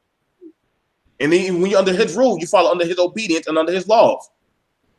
Now, if honestly, and you agreed with, if your man, if in the polygamy lifestyle, if your man said, I want to go take on another wife, guess what? If he has the funds, he should be able to go do that. Would it be illogical for him to do that? I'm going to ask you that. If your man, if you agree with the polygamous lifestyle, would it be illogical for your man to take on another wife if you're such a submissive wife? If I were in a polygamous relationship, would it be fine for my man to have another wife? Well, if I was in a poly relationship, of course it would be okay. Okay. Now let's stop right there. Now, let's look at it like this. A lot of these men, and we're going to look over there in Europe, a lot of these men who get married, their marriages last out. Mind you, they have access to women that are in prostitution. But being that they already ran it out of their system, there's no need to. Because they got the woman that they want that cooks and cleans and stability. Versus here, you're not guaranteed that stable woman. You are guaranteed that, guess what? If after so many years, she can take half of what you have. You don't have that type of system over there in Europe. The woman understands, I need to find a man that I can depend on. Either I leave out the house or I can go into prostitution, make my money, have a place to stay. I can be a nice little geisha. I can be a nice little girl at a tavern. Women get pregnant overseas, there's no support system. Women get pregnant over here, there is a support system. There is a culture for that. We can pull up pictures on Facebook of a 12-year-old girl bragging off how she's pregnant. Nice and plump. You don't have, I mean, we got to be for real, man. It's real what it is. I know you don't like it saying, well, I can't believe that's how it is. But that's how the world is. When you're sheltered from that, it's okay. Because that's how you were groomed. I don't fault you for that. But being realistic, a lot of these men, if they had access to a woman like you, how much work would they have to put in? We can't make it seem like marriage is not based off of sex, your faith, and goddamn money. And if you don't have those three, you should not be breeding.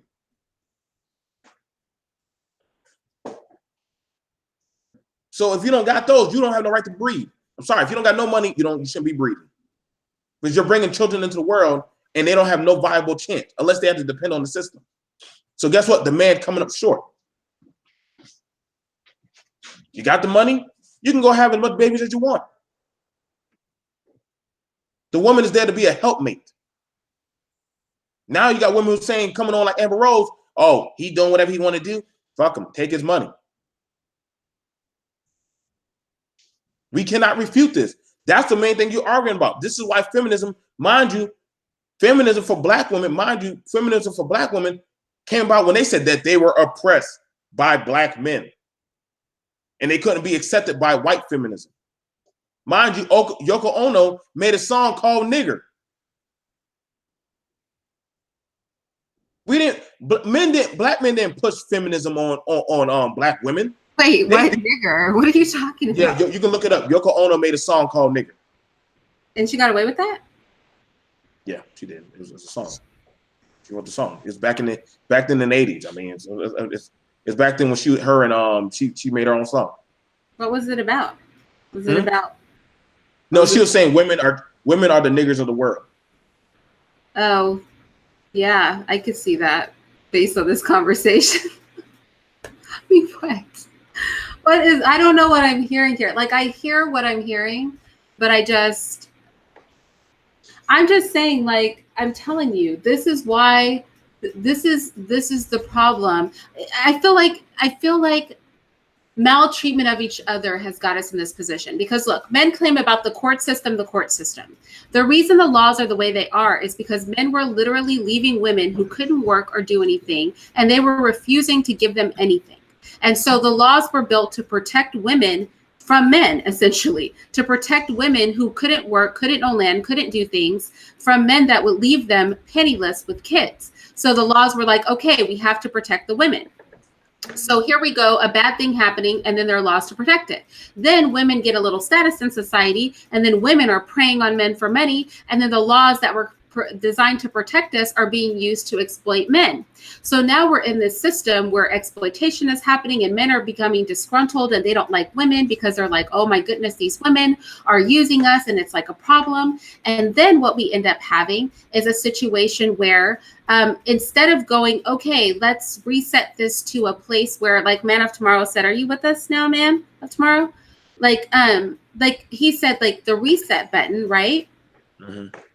Instead of us going to that place, we're going, let's go deeper down this rabbit hole of pure fuckery. Let's go ahead and just reduce it to the base male-female relation kind of thing. And I think it feeds then into the feminist cause where they're like, men, all they care about is X, Y, and Z. They just view us as objects. They just think that we're commodities. And this is their feminist talking point. And then it's the MGTOW talking point. Well, women just want us for money.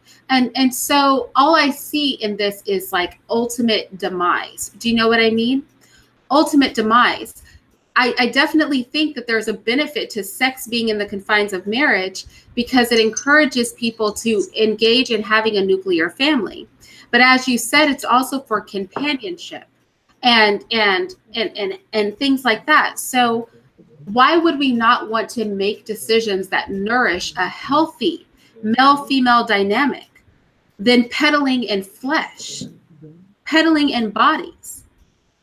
You know, I mean, what is really the lesser of the two evils? Why do we have to pick to be ultra base? You know, I that part I don't understand.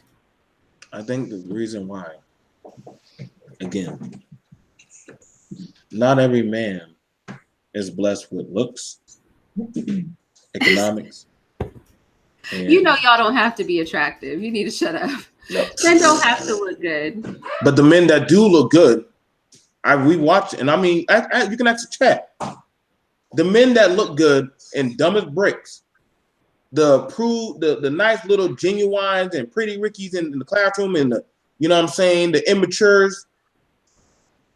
Like, we watch these guys have access to all the women. Yeah, but that's because that's pushed in media. In reality, no, it wasn't so much pushed in media. He's very effeminate. Nobody wants a genuine in real life. Wait, see, you just said he was effeminate. He is. How do you know he's effeminate? You can look at him. Look at how well his face is groomed. Like, I like a well-groomed man, but he's groomed like a girl. His hairstyles, there's too much attention to that. Like, go get a fade or a cut up, but like the meticulous gel and like weird stuff, I don't know what's going on with that man. He's very much like a woman. Now, you want to say that.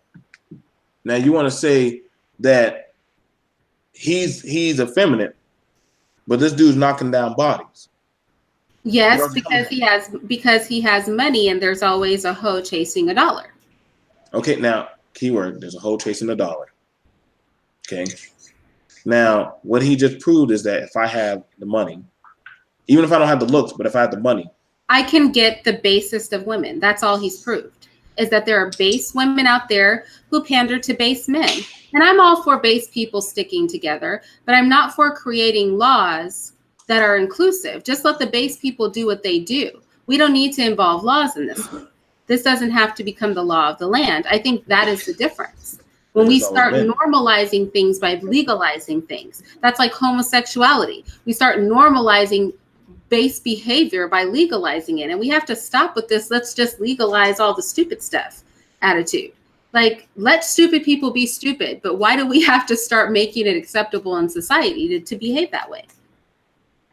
Now, one person said money is good, but some women want the family man. Now, if they want the family men, then they're not going to be promiscuous.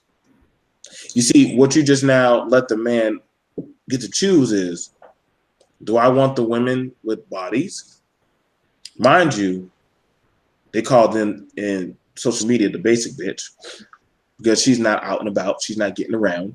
And some men, they do want that. Versus they can always choose the woman who keeps to herself, the woman who has her head in the books. Now, this is not something that's always through media because we have some good brothers who've never been, in that type of looking in media, music. I was allowed to look at BET for a while when I was a kid. I wasn't allowed to look at that. I wasn't blessed. They had me in gospel and revivals all doggone day. Like I went to like 14 revivals. I said, dang, Jesus must be coming back. So all I saw was church girls. But mind you, church girls were chasing after the bad boys. So when I would try to have talking points, my daddy said, listen, son, if you work, you have your money, you get yourself together, you get yourself a nice place and a nice little car, you can get a woman. Because you provided everything you need for yourself, and the woman will come eventually. But I was taught that I needed to provide something for the woman. Now, guess what we see now? The women who are dropping their drawers, the man don't have to provide that damn shit no more. He's like, shit, I just need the money. I got to just go find Big Booty Brenda at the club. I know her light bill ain't going to get paid tomorrow, but her check don't come in. But guess what? I got that $200 or that $150 she need. So she provided it. He knew he had the money. He got Big Booty Brenda. I'm not going to get mad at him because he knew what she wanted. She knew what he needed. It's a mutual exchange of adults. Hey, I got something you need. I need my bills paid. You need some ass. Simple. No emotions involved. And if it's good enough, he'll come back.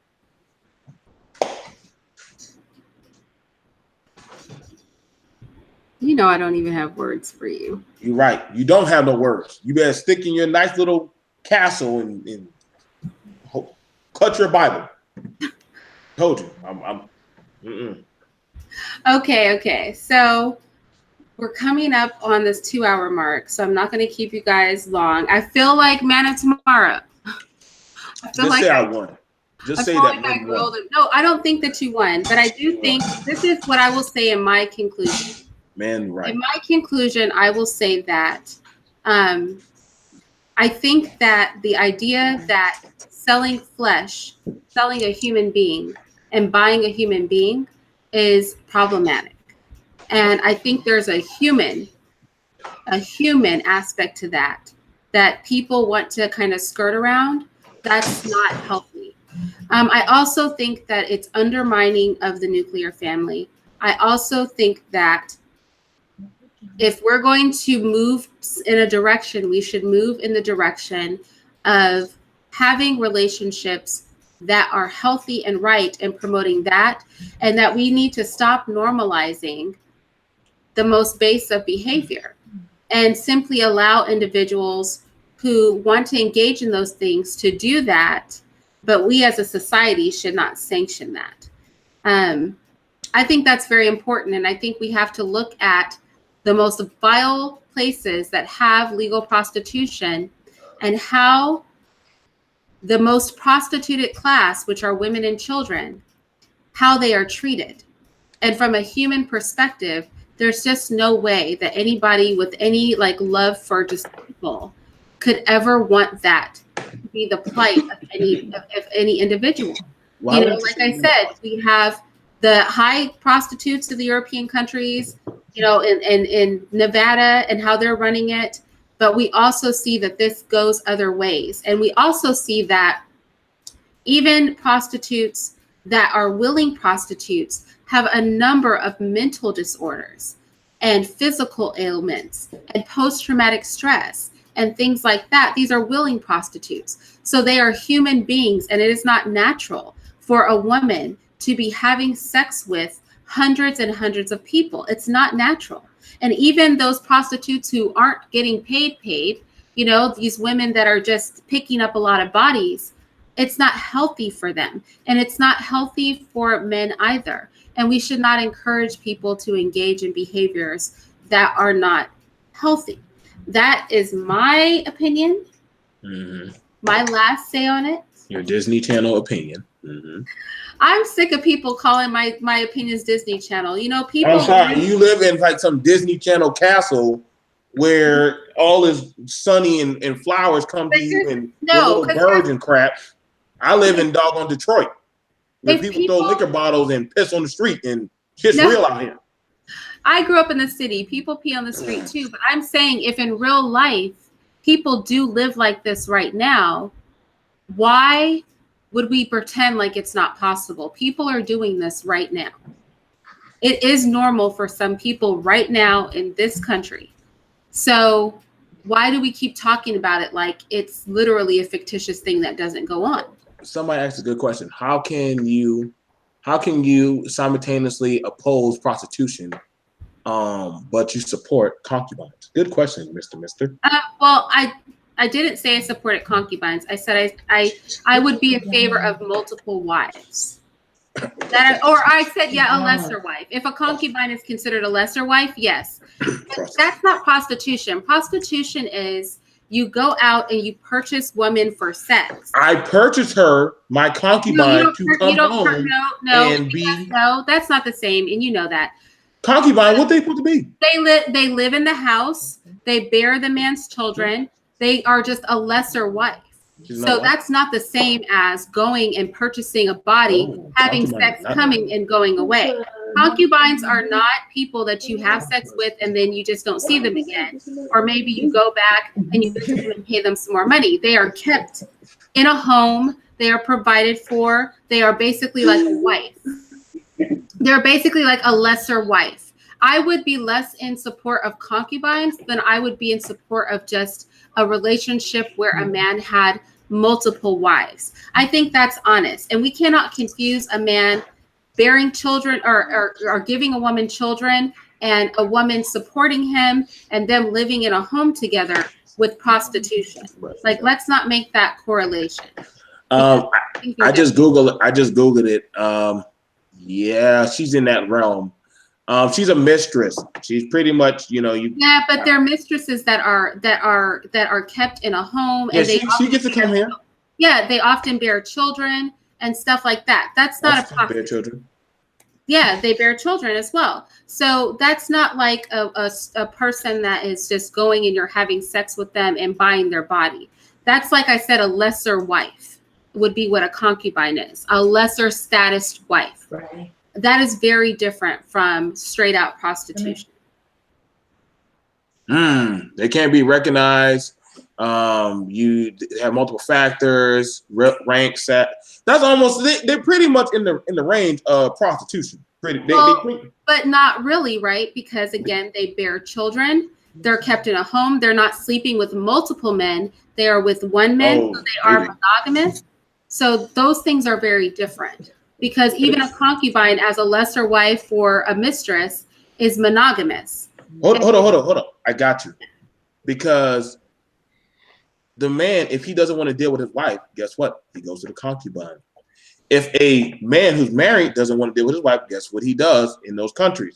He goes to a prostitute. Yeah, you are literally doing the same thing. No, because that prostitute has been having sex with hundreds of people. Right. So how is that the same thing? How is a concubine that you might have a child with equivalent to a woman who's having sex with hundreds of men, dozens of men a day? Drake got a concubine That's pregnant. not the same, huh? Drake got a girl pregnant, and she was a concubine. I mean, was she a concubine or just somebody he randomly had sex with and got pregnant? Well, technically, she was a porn star, but you know. So she was a prostitute for a living. Shut up. See, this one. But nevertheless, now guess where she's living?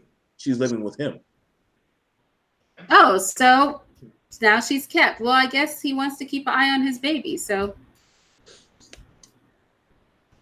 I'm just saying. I'm just for saying. the regular people, I'm not pro concubine. Okay. Yes, somebody asked me the question, and I think a more accurate answer is I would say that a poly relationship where a man has more than one wife can work in certain situations, but concubine per se, no, not that is not what I would advocate for. So I just want to clear that up so y'all don't ever bring that up again. You people. They trained you well, Irene. Your master breeders, your mommy and daddy trained you well. You won't break from your format. It's okay. I understand that. I understand that. Shut up. All right, I'm just saying. I want right now. Who do the viewers agree with? Irene. 1 for Irene. 2 for guests. 1 for me. 1 for me. 1. 1 for Irene. 2 for guests. 1. 1 for Irene. 2 for guests. That's all we want to know. We can. 1 for me. I will drink my beer in peace. No, 2. don't choose. So don't. Thank you. How are you gonna be my mod and say 2? 1. I'm gonna beat you up. Yep, that's another 2. Thank you. We're tied right now. Another 2. Thank you. Soto can't vote twice. Why can't they vote? He voted twice. Get your pajamas. 2. Thank you. How are you gonna apologize and then say 2, 2. Joseph? You need to stop. 2. Thank you. God damn it. The people who don't live in the Ivory Castle agree. He's talking about, wait, what are you talking about? I don't think people know what question they're answering. No, look at her. Look at you. Quit changing. We won. You're voting for me, Audio. Vote for me. No, you're not. No, you're not. Irene for president. 1 is for Irene. 2. Thank you. Me. Guess what? The votes are in. No, me. They're not The in. votes are in. Thank you guys for being honest. So hopefully. You traitors. You guys are all traitors. Whoa, Irene. For once, Traitors. you lost a debate. Make sure you mark that down. Y'all But are they still love you. shame. Maybe if you would have went with concubine, they probably would have supported you. We don't with concubine. Shame on y'all need a spanking. Every last one of you. Guess what? If you pay a prostitute, they will give you a spanking. Shut up. Why do I have you here? I don't know. If your wife ain't into spanking, guess what? The prostitute will give you one. And you can go right back to your wife and say, I love you, baby. I know. Did you pay the bills first? Yes. Okay. You can go out and have fun with your little mistress. Bam. Thank you guys for supporting us on this chat. Again, if you feel any type of way or any kind of debates you want us to do, please let us know. I'm sure Irene is looking for a way to probably, come at me with something else.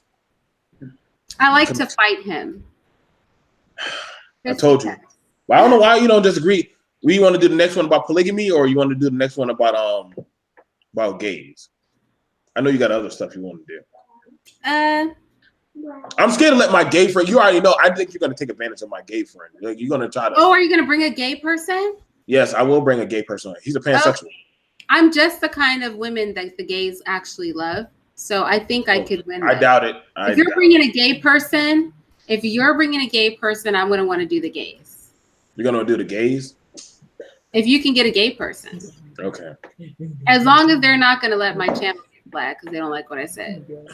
Oh, Lord. Is it a vindictive gay person? I mean, between you and MGTOW and incels, I mean, who else? You've been banned off pretty much off every other person's group. So The MGTOWs love me. That's why they chase me around. true. The MGTOWs are in love with me. They're in love. Do a topic if I was a concubine. This is what I would be. Or do. I'm not doing that crap. Why not? It's a pretty good. Not for me. Would you support your husband having a concubine? No. He would get another wife before he would get a concubine. You wouldn't need to get another wife if you got a concubine. He would get another wife before Abraham had a concubine. But let me tell you, I am a satisfactory replacement for at least 2 or 3 or 4 women. I guess you were bred pretty well. You were bred pretty well. So I'm good. Mind you, prostitutes get bred for their business, just like women do. No, prostitutes get groomed, and there's a difference. Bred and groom are 2 different words now? Yep. I'm Googling that.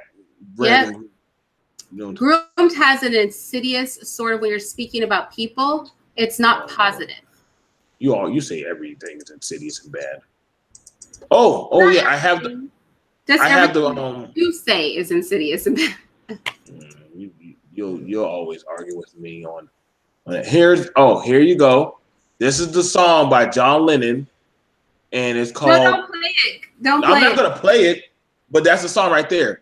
See, John Lennon, the woman. Oh, it literally says "woman is the wow." Yep, and that's the lyrics right there.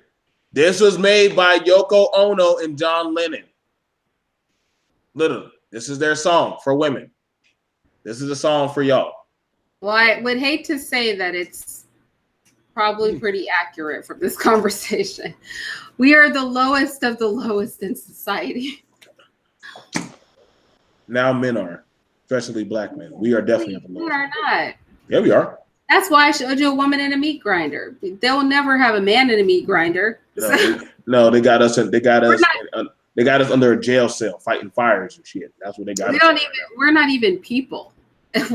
We're pieces of art, a car. Hands up, don't shoot. We're warm-blooded blow-up dolls, according to this conversation. I just can't with this life. I can't. Well, you got Disney princesses. I don't see no. Show me one black Disney prince. There are. Oh, that was no. Wasn't the one that the so-called black Disney princess wasn't her prince a black one? Was he a black one? I didn't see it. He was mulatto. No, Aladdin was Arab. I was about to say, I kept thinking Jasmine was black. no, she's. We were desperate. Black people, we were desperate for a princess, man. We needed one. We needed one win. Yeah, we don't really got no black person. We don't. He's Haitian. No, there's a black princess, and the guy that she was with wasn't a black. I mean, I didn't see the movie, but Was her prince? wasn't her prince black? Okay, Prince Naveen, I guess. Yeah, I guess so. We'll say he's black. Look, I've never even seen the Does movie. Black Panther count? Does T'Challa count for a Disney prince? Since Disney owns Marvel, I guess we Well, won I that. we won. We got T'Challa. Yeah, we got a black person. That's not Disney. Yeah. Well, Yeah, it was. technically. Like I said, Movie. I can't wait till you do your documentary on should we view women as sex objects. Ooh. No, it's gonna be called Whore. That's gonna be. Why do you want a show called Whore? It's the documentary is gonna be called Whore. Are you gonna put on red lipstick when you do it, like Basic Instinct? No, I'm not. But the reason I'm calling it that is because that's what somebody called me. They called me a YouTube whore. So how I'm sitting here talking, despite everything I've said. I like your sweater. Oh, my cardigan. Thank you so much. I like That's it. a cardigan? What the hell is that? Yeah, it's a cardigan is like a light sweater. See, bottom bitches don't know what the fuck that is. They just say it's a sweater. That's what it's called. You see, that's why I said, Irene, I wish we knew your definition of what women or what certain women do. Like, I wish you would honestly do like a critique of what women do on a day-to-day basis. What do you mean? Like you don't normally do what normal women do. So it's like Allegra's window. Like how you describe women, it's like I can see why women would come at you because you're sitting from your ivory tower like, oh, why don't y'all keep y'all hair nice and clean and steam your carpet and also make your men bacon from France. Like nobody does that shit. Like you wake up, you get a park car. Nah, Nyla says cans food. She like literally cans her own food. And she shoots a gun. So women are doing this. Women shoot a gun. Every Every woman in the hood can almost shoot a gun. That ain't nothing new. Canned goods. You go to the doggone the church and go get some canned goods. Yeah, we all do that. Shut up. Told you. I don't think that your perception of life being gullah really counts. Oh, my gullah life don't count. See how you just decount? Does not count. You talking about we go to the church? Don't feel bad. Don't feel bad because you lost them. At their church. Nobody in that chat room has ever got a canned good at their church, unless it came from a store. How many people have had canned goods at a church? Push one if you've ever gone to church and had fresh canned goods from somebody. Go ahead. I'm going to tell you, they're going to hit one for that. Wait, the chat is okay. One. We need our own radio show. ZLV, shut up. Oh, ZLV, really? You got fresh canned goods, ZLV. I trust. One and pizza. Tyrone. People are putting one. You can go to churches and get canned goods. They do give you food. I tell you, I don't know what world you live in. Like, I wish you would come out that tower and live amongst the people. You're liars. Y'all need to shut up. That's twice you lost. That's twice you lost in one day. Please don't go further. No more chat polls. No more chat polls. Why not? These are the best. They disagree with you. Okay, I'm gonna ask one more question. How many men are good guys and try to get a good female and they overlooked you? Put a 1. You didn't get if she wasn't a good female if she overlooked you. No. How many good guys have been overlooked by a female because they were good guys? But we love the good guys. The good guys are the best guys. One. There's ones are coming out again. ZLV pushed 2. ZLV 2 wasn't even an answer. He put 1. Yo, somebody in the put 1, bro. It's realistic. I'm very realistic. How many females? How many guys do you know have been overlooked by a guy because they were a good guy, not a bad boy? Put a 1. Vicky said it's not a good question. Soto, you know what? I'm gonna take your wrench. Mr. said, Irene, I do agree with some things you say, but other things are ivory tower statements, like he said. I told y'all she'd be in her ivory tower looking down on us, like throwing us like crumpet biscuits and tea. Like, girl, you dress like that, you whore. Put your clothes on. No, that's what people say to me. I don't do that to anyone else. That is so funny. Y'all little traitorous chat room people. Bad boys, females, like, yep, thank you. One, more ones. Thank you. Well, Cocoa Butter, we're not going to be bashing Nyla Says in my channel. Y'all leave Nyla Says. Leave Nyla Says, even though most guys always want to see Nyla Says. I'm going to take that out. I don't want that in here. Don't do that. That's not cool. That's not cool at all. All right, guys. Well, I'm going to go. Drink more beer and smoke cigarettes with bad choices with my life. Well, peace out. Huh? I feel good, but I beat you twice today. You know what? These people. Hey, can I keep this video so that way we can keep it so I can show it on my channel? What did you say? I'm going to show it on my channel that I beat Irene. What do you want me to do with the video? Just keep it so that way I can show everybody that I beat you. I'm going to delete it. Why? Because I'm not going to keep up a video where my whole chat room turned on me. You traitors. Irene, that's not very ladylike admitting when you lost. Ladies can lose with some type of class. First and foremost, I didn't lose. Okay. You did So, twice. Twice today. They Don't were y'all just rolling. Don't y'all practice putting books on y'all head and learn how to sleep around like rice and shit? Actually, my girls do put books on their head. My eldest daughter, she is very, very that broke. satisfied. And then But that I broke. didn't tell her She that. puts books She on her just daughter's walked out head to with teach them her how to one day. balance I and promise keep you. posture. She I just told y'all, walked man, out with- you're breeding your daughters to be princesses for men. You're breeding your daughters. Just know that you're breeding your daughters. I'm gonna reject all your ivory tower comments, y'all. You're breeding your daughter. Who breeds their daughters for men? Irene does. No, I breed them to be good women. You breed them to be good women for a man. Well, if they're going to be You're a breeding- mother, if they're going to be a mother, and if they get married, they will be excellent women for their. So husband. they say, "Mommy, I don't want to have 6 of his babies.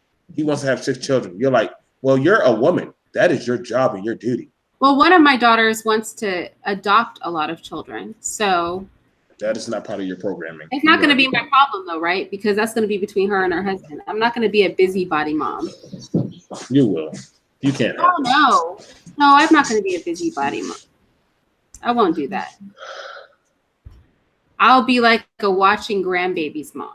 Although I know my man is going to want to travel. He wants to travel now. Like we already have a trip planned and I just got here not even 2 weeks I'm ago. going to have a school for concubines so that way they can come for refuge and learn You know how to. what? Shut up. You're just trying to tick me off. You're just trying to make me mad. You know I can't actually beat you up. So that's why you're But doing it. if there was a school for concubines, wouldn't you want to have them come to you and you can like teach them like how to be No. women and how to get Nope. like No. like Mrs. Yvette, when does thou opens thou leg for man? After third date when he spends over $90 Oh, gets dang. you $90? a chicken and shrimp dinner.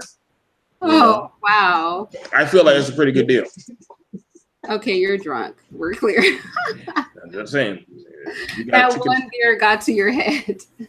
All right, y'all. I'll see y'all. Bye to the chat. Bye, man of tomorrow, sleepyhead.